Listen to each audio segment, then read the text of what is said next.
wondering about you. Do you like teenage girls? When you say teenage, how are we talking? Girls who are teenagers. Now when it comes to Drake, the drama is hitting a whole new level after Karen got told to sit down once his shady behavior was put on blast. Cupcake Kelly is scrambling like a fraud caught in the act, desperate to cover up what looks like the beginning of the end for him. Fans are getting extra emotional about this mess, and just like their so-called king, they want the world to look the other way and act like none of this is happening. But let's be real, we're not brushing this under the rug. This week has been nothing but losses for Karen, and the biggest blow came straight from his own label, which claims they've got documents and stories lined up about Drake's sketchy past that could destroy his image completely.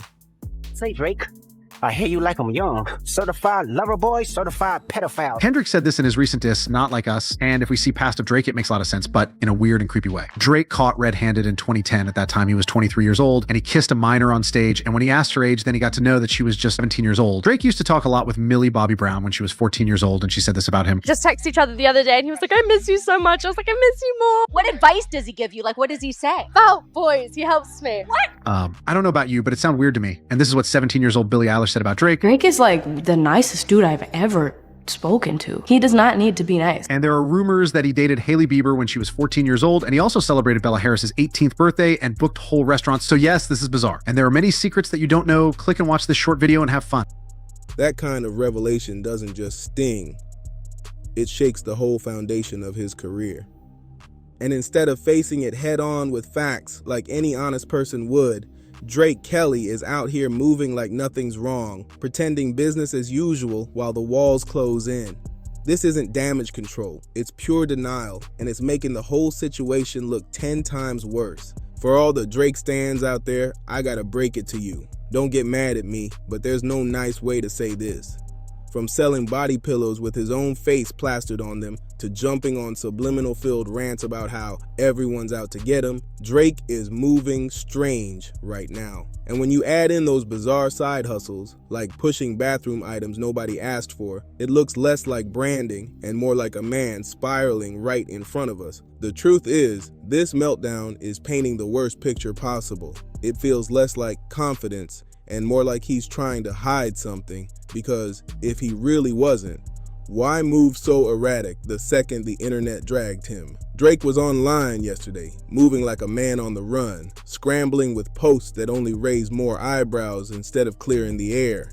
In one post, he dropped a subliminal about not choosing the ski mask life, even though this is the same guy who was on Degrassi trying to act tough.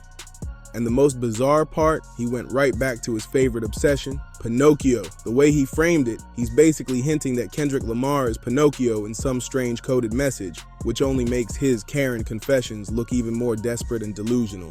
The label is locked and loaded, and Drake knows it. UMG has basically confirmed they've got receipts ready, claiming they're sitting on disturbing details from Drake's past that could shatter everything once it's dropped. And right in the middle of all this, Drake is out here obsessing over Pinocchio like it's his life story, which only makes the minor issue, chatter, look even worse than before.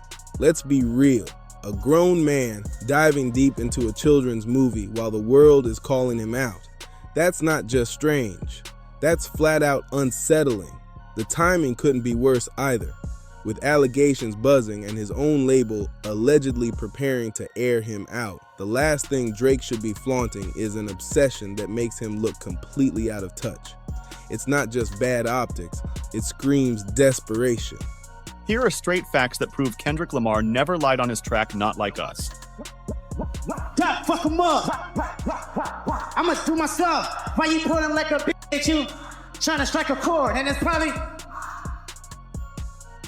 Drake is like the nicest dude I've ever spoken to. I mean, I've only like texted him, but he's so nice. Like, I met Drake in an Australian hotel. Honestly, his managers just came up to my dad and said, Drake loves the show, come to his show tonight. And I was like, oh my goodness. And he was such a fanboy and I was such a fangirl. Honestly, we text all the time now. He helps me with everything. He's amazing. He's a great human being. And we went to dinner afterwards and we had dinner the next day and then we met in Sydney.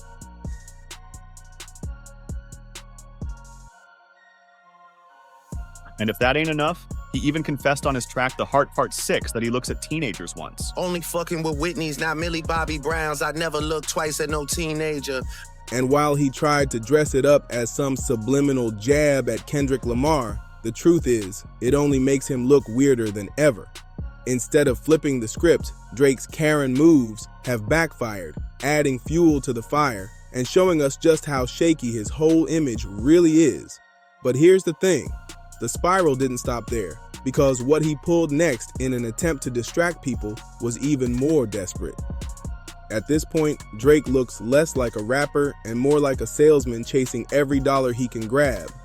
Instead of addressing the wave of pressure hitting him, his big response was to suddenly open up a so-called warehouse and push the most ridiculous merch drops we've ever seen. From dog poop bags to masks to body pillows, the stuff he's offering feels more like a joke than a real move from someone who claims to be hip-hop royalty. And let's be honest, if you're buying into this, Drake doesn't respect you as a fan. These items aren't just bizarre, they're overpriced to the point of being insulting, and yet he knows some people will still pay just to prove their loyalty. That's why it feels less like merch and more like a test. How far can Cupcake Kelly push it before his supporters finally wake up?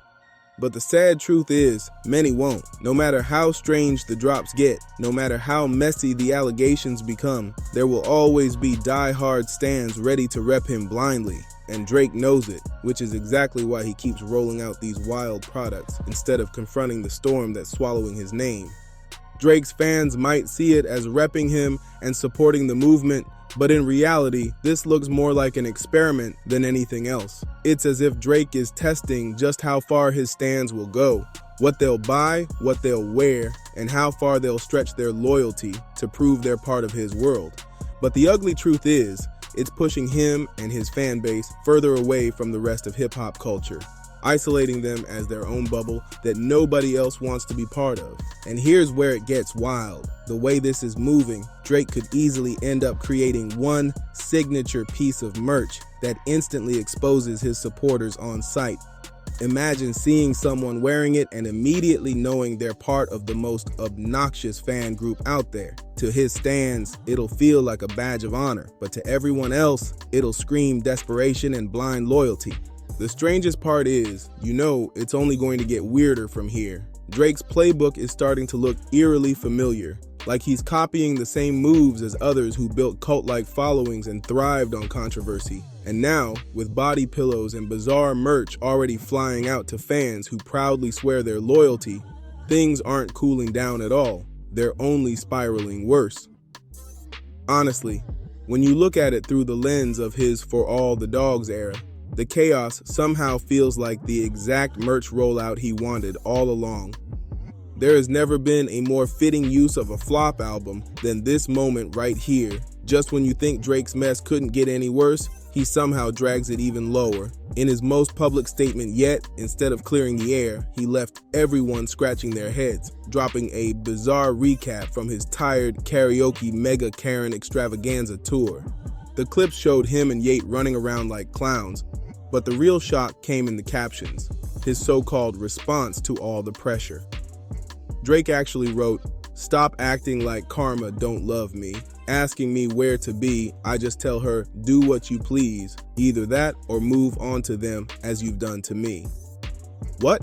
Instead of sounding strong or making sense, it read like a scrambled diary entry no one asked for, and the worst part, this rambling mess was supposed to be his big statement.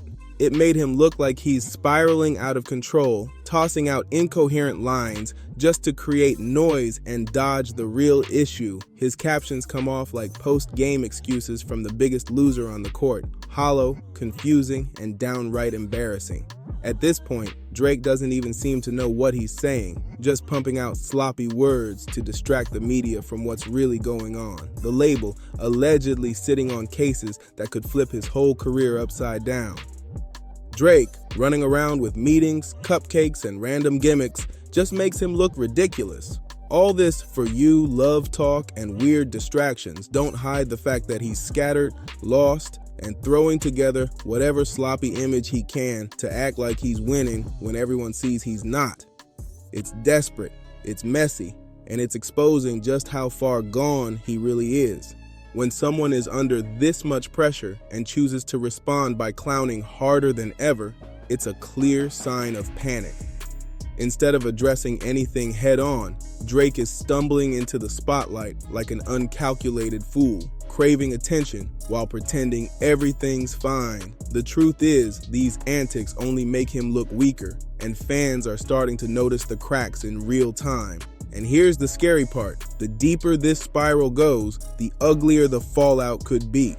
As the truth gets closer to breaking out, we may see sides of Drake the public has never seen before, and the picture may not be pretty. If that happens, the shockwaves won't just hit him.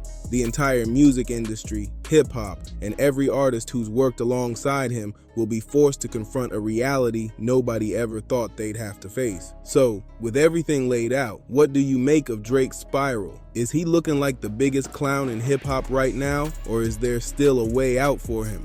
Every move he's made lately screams desperation, and the harder he tries to grab attention, the worse he looks in front of the whole culture. Do you think this is proof that he's spiraling out bad after all these recent exposés, or do you think he's just lost in the mess he created himself?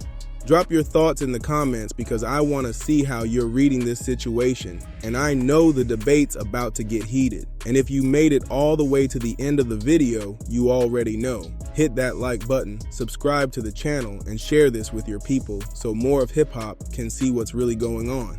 Trust me, you don't want to miss what comes next.